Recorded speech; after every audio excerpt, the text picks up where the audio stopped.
Okay, so this is our turning program's front panel. It's in LabVIEW, as you can see. You input a turning angle here in negative or positive, and it will take you through this. And we made it all blocks, so our main program will be nice and easy to do once we get there. So here's the input, and it starts over here and reads the rotation sensor, makes it somewhat like a variable would be if it were in a text-based program. Waits a little bit, reads it again, compares the two, it takes the difference, then does the same thing with the compass sensor.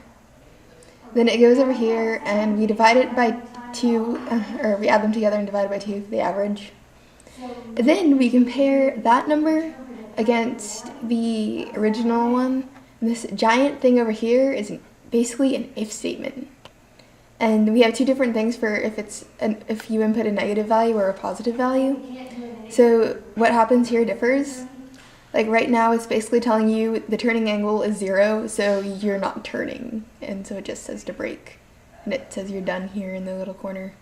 Because I find that it's easier to know what the screen is doing. When A, you have what you're doing on the screen. And B, you know what the computer is doing once it gives you these print statements when you actually test it. And as you can see here, because it's negative, we said it's turning left.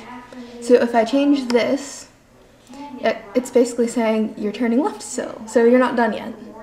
And this is basically a giant P loop, and so that controls the power of the motor.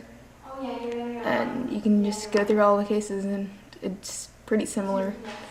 True false down here is to exit the while loop, and it's basically only going to be true if you're braking, as in here. And that's our turning program.